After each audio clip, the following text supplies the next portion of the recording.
할렐루야. 주인공은 우리 하나님이시고요, 우리는 섬기는 하나님의 종들입니다.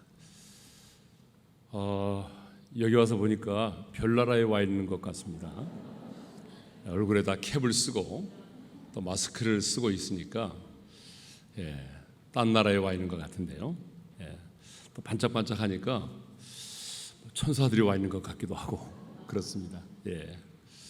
우리 옆 사람과 인사를 했으면 좋겠습니다. 당신은 참 존귀한 사람입니다.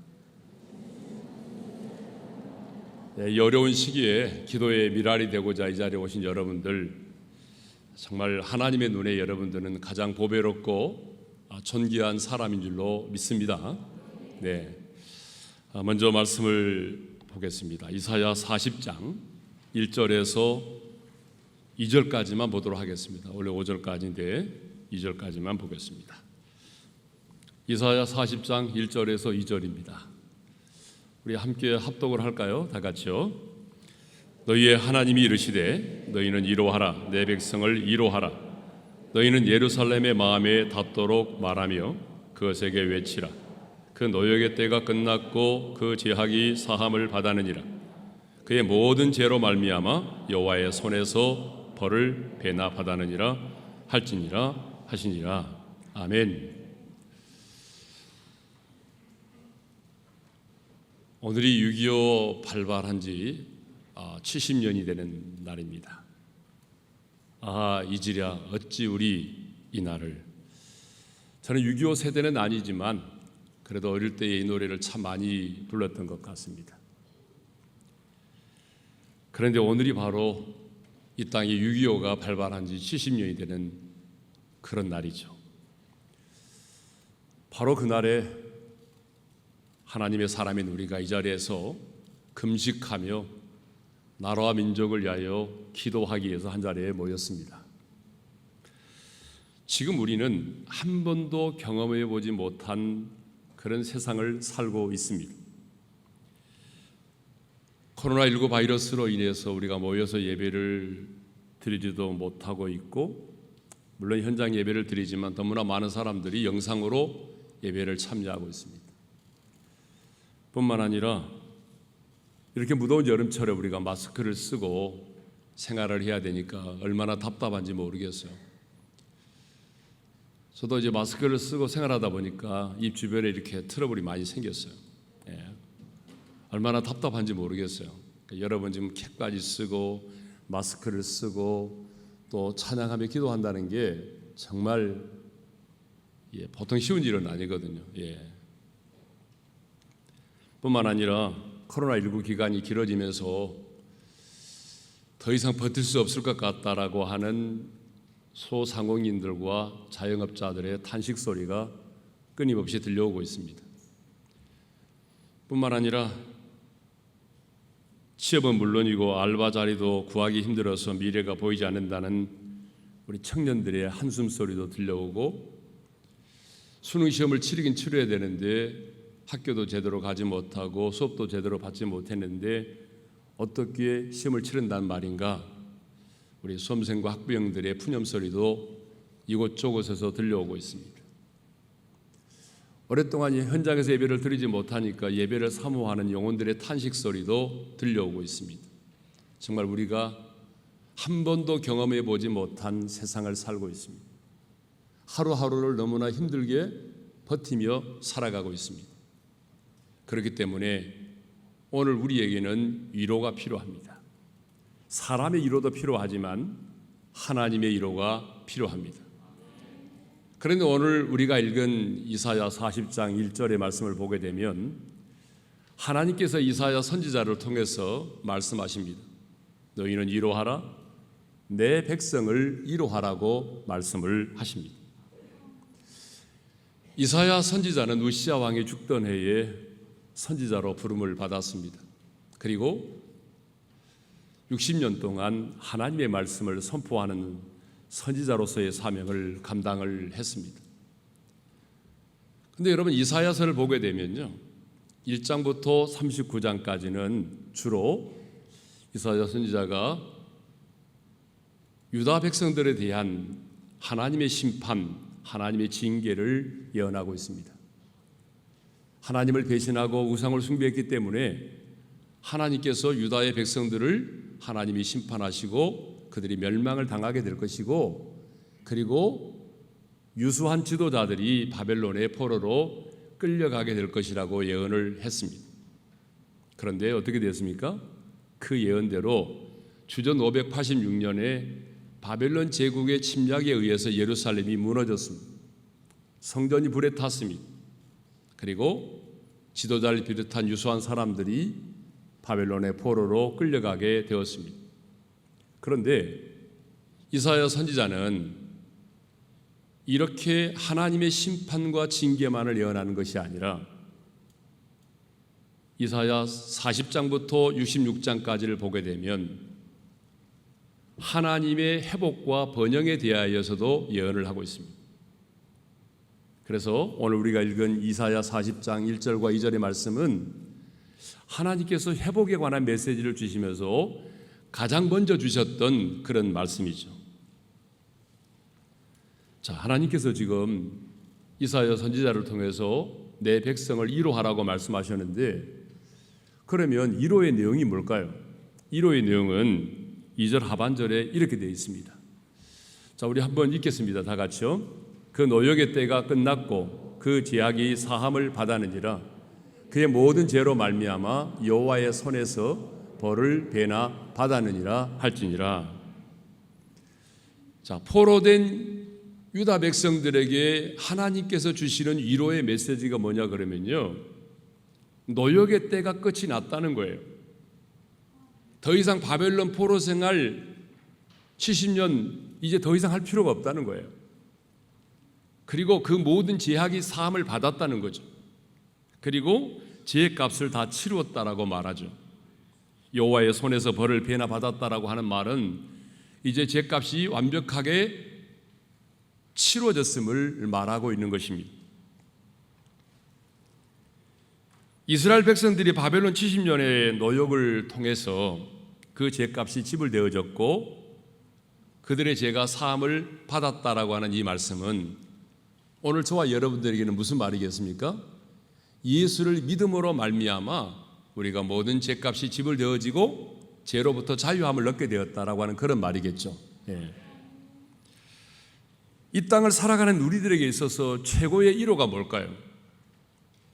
제가 주일날 우리 교회에서 나눴던 말씀인데요, 이 땅을 살아가면서 하나님의 사람인 우리가 누릴 수 있는 가장 큰 위로, 최고의 위로가 뭘까요? 그것은 바로 내가 예수를 믿음으로 말미암아 제사함을 받았다는 것입니다. 여러분, 이 사실보다 더 큰 하나님의 위로는 없습니다. 여러분, 아무리 고액의 연봉을 받고 60억을 호가하는 아파트에서 살고 명문대학을 나왔어도 우리의 인생의 가장 근본적인 이 죄와 죽음의 문제를 해결받지 못하고 죄책감에 시달리며 살아간다고 한다면 여러분, 그 인생을 누가 성공한 인생이라고, 행복한 인생이라고 말할 수 있겠습니까? 우리를 향한 하나님의 가장 큰 위로는 바로 예수를 믿음으로 말미암아 너의 모든 죄가 사함을 받았고 이제 죄와 사망의 법에서 해방이 되었다라고 하는 이 복음의 소식인 줄로 믿습니다. 그런데 이 내 백성을 위로하라고 하는 이 메시지는요, 포로된 유다 백성들에게만 주시는 말씀이 아니에요. 오늘 이 시대를 살아가는 우리들에게 주시는 말씀이고 70년 동안 북한의 독재 정권의 압제하에 시달리고 있는 우리 북한의 사랑하는 동포들에게도 주시는 메시지인 줄로 믿습니다.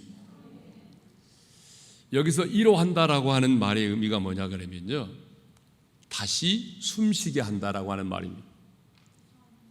내 백성을 위로하라. 위로한다는 말의 뜻이 뭐냐 그러면 숨을 쉴 수 없을 만큼 답답하고 절망적인 상황 가운데 있는 사람으로 하여금 다시 숨을 쉴 수 있도록, 그래서 그 사람을 소생시켜 주는 것을 말하는 것입니다. 사실 바벨론의 포로로 끌려가 있던 유다 백성들의 입장에서 보게 되면 숨을 쉴 수 없는 절망적인 고통 가운데 빠져 있었습니다. 하나님의 택한 선민이요, 할례를 받았던 이스라엘 백성들이 할례 받지 않은 바벨론 사람들에 의해서 침략을 받게 되고, 하나님의 임재가 있었던 성전이 불에 타게 되고, 자신들은 포로로 끌려가서 바벨론에서 70년 동안 포로 생활을 하게 되었으니 그들의 입장에서는 정말 숨을 쉴 수 없을 만큼 절망적인 고통 가운데 있었겠죠. 그리고 이렇게 생각을 했겠죠. 하나님은 더 이상 우리를 사랑하지 않아. 하나님은 이제 우리를 버리셨어. 이제 우리의 앞에는 우리의 미래는 희망이 없어. 여러분, 이런 생각을 하지 않았겠어요? 그런데 이 생각을 저 북한에 있는 사랑하는 우리 동포들도, 북한에 있는 우리 크리스찬들도 아마 이런 생각을 저는 하고 있을 거라고 생각을 합니다. 여러분, 6.25 전쟁 이후에 6.25 전쟁을 통해서 북한에 약 3천여 교회가 문을 닫았다고 알려지고 있습니다. 그러니까 6.25 되기 전까지는 북한에 약 2,800여 교회가 있었다고 하는데, 이제 평양에 북한의 정권이 들어서면서 이제 그 땅 가운데 교회에 3천여 교회가 문을 닫았습니다. 그리고 16,900명에 해당되는 하나님의 사람들이 순교의 피를 흘리고 죽었다고 알려지고 있습니다. 어쩌면 그들도 교회가 문을 닫게 되고 하나님을 자유롭게 예배할 수 없게 되고 성경책을 소유했다는 이유만으로 포로 소유에 끌려가고 하나님의 사람들이 순교의 피를 흘리는 모습을 보면서 하나님은 과연 우리를 사랑하실까? 하나님은 우리의 북한의 땅을 버리지 않았을까? 여러분, 이런 생각을 어쩌면 하고 있었을지도 모르겠습니다. 그런데 하나님은 포로된 유다 백성들에게 이렇게 말씀을 하십니다. 예레미야 29장 10절의 말씀을 우리 함께 읽겠습니다. 다 같이요. 여호와께서 이와 같이 말씀하시니라. 바벨론에서 70년이 차면 내가 너희를 돌보고 나의 선한 말을 너희에게 성취하여 너희를 이곳으로 돌아오게 하리라. 하나님은 포로된 유다 백성들을 그냥 돌아오게 하신 것이 아니라 반드시 바벨론 포로 생활 70년이 차면은 하나님이 그들을 다시 돌아오게 하시겠다고 말씀하셨습니다. 우리가 성경을 보게 되면 하나님은 자기 택한 백성들을 징계하십니다. 그런데 그 징계의 내용과 징계의 기간은 하나님이 정하시죠. 우리 인간이 스스로 정할 수가 없어요. 그런데 이제 많은 목회자와 역사학자들은 이 6.25 전쟁과 북한의 공산주의 정권이 들어서는 것을 신사참배와 결부시키고 있습니다. 1938년 9월 9일에 평양의 서문박 교회에서 장로교 27차 총회가 열렸는데 그 총회에서 이런 결의를 했습니다. 신사참배는 국가 행사이지 우상숭배가 아니다라고 하는 결의를 했습니다. 그 결의를 하고 난 이후에 총대들은 곧바로 평양 금수산에 금수산에 세워진 신사로 가서 참배를 했습니다. 그때 조선일보에 게재된 저 사진을 보십시오. 그때 총대에 참석했던 목사와 장로님들이 저렇게 신사에 가서 지금 절을 하고 있는 것입니다. 얼마 전까지만 해도 손뼉을 치면서 하나님을 찬양했던 그들이, 입술로 하나님께 부르짖어 기도했던 그들이 이제는 신사 앞에 가서 손을 씻고 입을 씻고 그리고 박수를 치면서 절을 했던 것이죠. 주기철 목사님을 비롯해서 많은 분들이 신사 참배를 거절하다가 옥고를 치르고 순교까지 했지만은 총에서 신사 참배를 가결한 이후에 모든 노회와 교회들은 앞장서서 각 지역에 있는 신사에 참배를 하기 시작을 했습니다. 그런데 여러분, 공교롭게도 그 신사 참배가 있던 10년 후인 정확하게 1948년 9월 9일 평양에 공산 정권이 들어섰습니다. 그리고 2년 후에 6.25 전쟁이 터졌습니다. 그리고 남북은 분단되었고요. 동의하지 않은 분도 있겠지만은 많은 목회자와 신학자들은 신사 참배로 인해서, 그 우상 숭배로 인해서 우리가 하나님을 배도하고 우상을 숭배했기 때문에 이런 비극적인 일이 일어났다라고 말하죠.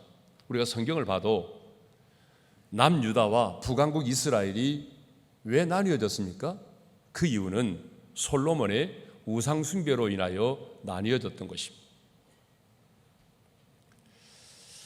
자, 그렇다면 우리 대한민국의 역사 속에서 이렇게 6.25 전쟁이 발발하게 되고 동방의 예루살렘이라고 불렸던 평양에 공산 정권이 들어서게 된 것, 여러분 이것이 우연이라고 생각하십니까? 저는 역사의 주관자이신 하나님께서 우리의 믿음의 선조들이 신사참배를 우상숭배가 아니라고 가결하고, 그리고 나아가서 신사 앞에 가서 주도적으로 우상을 숭배했던 이런 제약 때문이라고 분명히 저는 생각을 하고 있습니다. 그래서 지금 아이러니하게도 1907년 평양의 장대인 교회에 부흥이 일어났는데 그 교회가 지금 무너지고 그 자리에 만수대가 세워져 있고, 그리고 김일성, 김정일이 동상에 세워져 있습니다. 그리고 오늘 또 수많은 사람들이 그곳 앞에 가서 절을 하면서 우상을 숭배하고 있습니다. 그런데 오늘 우리가 지금 이 자리에 6.25 전쟁이 일어난 70년이 되는 이날, 이 자리에 우리가 지금 기도하기 위해서 이 자리에 있습니다. 저는 하나님께서 바벨론 포로 생활 70년이 찼을 때에 이사야 선지자를 통해서 포로된 백성들에게 내 백성을 이루하라고 말씀하셨던 그 하나님의 메시지가 오늘 우리만이 아니라 저 북한의 동포들에게도 선포되기를 소망합니다. 이제 노역의 때가 끝이 났다. 너희의 모든 죄값이 지불되었다. 내가 너희의 죄를 사하노라. 여러분, 이 말씀이 저 북한 땅에 선포된다면 저는 오늘 이후로 놀라운 하나님의 일하심의 역사를 우리 모두가 볼 수 있으리라고 확신합니다. 이제 노역의 때가 끝이 났다. 그동안의 70년의 그 압제 생활로 인하여 너희들의 모든 죄값이 지불되어졌다. 그러므로 이제 너희들에게는 진정한 자유와 해방이 선포되리라. 그래서 우리는 기도하고 있습니다. 저희 교회에서는 오래전부터 금요 기도회 때마다 이 6.25 전쟁이 일어난 이 70년을 의미 있게 받아들이면서 기도하고 있습니다. 하나님, 바벨론 포로 생활 70년이 찼을 때에 하나님께서 그 땅 가운데 고레스와 같은 새로운 지도자를 세우시고 그들에게 진정한 자유와 해방을 선포하셨던 것처럼 주님 6.25 발발 70년이 되는 이 해에 하나님께서 저 북한 땅에도 새로운 지도자를 세워주십시오. 고레스와 같은 새로운 지도자를 세워주십시오. 그래서 북한이 개혁과 개방의 길로 나아가게 도와주십시오. 진정한 자유와 해방이 선포되게 하여 주옵소서. 종교의 자유가 주어지게 도와주시고 무너진 예배당이 다시 수축되게 도와주시옵소서. 저 장대인 교회가 다시 복원되게 도와주옵소서. 여러분, 우리의 기도의 제목이 되기를 간절히 소망합니다. 그래서 이 70년의 의미가 있는 것입니다, 여러분. 그런데 하나님께서 바벨론 포로 생활 70년이 차면 내가 너희들에게 진정한 자유와 해방을 주고 예루살렘으로 돌아가게 해주겠다고 약속을 하셨지만 그것이 하나님의 뜻일지라도 우리는 뭐 해야 될까요? 기도를 해야 된다는 거죠. 여러분, 에스겔 36장 36절의 말씀을 읽겠습니다. 다 같이요. 너희 사방에 남은 이방 사람이 나 여호와가 무너진 곳을 건축하며 황폐한 자리에 심은 줄을 알리라. 나 여호와가 말하였으니 이루리라. 한번 따라서 합시다. 나 여호와가 말하였으니 이루리라. 여러분 이 말이 무슨 말입니까? 바벨론 포로 생활 70년이 차면 예루살렘으로 돌아가게 된다는 이 말씀이죠. 하나님이 약속하셨기 때문에 하나님이 이루시겠다고 말씀하십니다. 그런데 그 다음 구절을 보십시오. 뭐라고 말씀하시는지. 그 다음 구절이 이렇게 말씀하고 있습니다. 함께 읽겠습니다. 주 여호와께서 이같이 말씀하셨느니라. 그래도 이스라엘 족속이 이같이 자기들에게 이루어 주기를 내게 구하여 할지니라. 내가 그들의 수요를 양떼같이 많아지게 하되, 따라서 합시다. 그래도 내게 구하여 할지니라. 하나님이 약속하셨을지라도 이루어 주시도록 우리는 마땅히 기도를 해야 한다는 것입니다. 그래서 우리가 오늘 이 자리에 모인 것입니다. 하나님의 뜻이 이 땅 가운데 이루어지기를 위하여 기도하기 위해서 이 자리에 모인 것입니다. 여러분, 10년 스펄전 목사는 이런 말을 했습니다. 10년을 염려하는 것보다 10분 기도하는 것이 더 낫다라고 했습니다. 여러분 동의하시죠? 10년을 염려한들 무슨 의미가 있겠습니까? 차라리 그 시간 10분 기도하는 것이 더 낫습니다. 이 시간 이제 우리 기도하면서 찬송하면서 기도의 자리로 나아가겠습니다.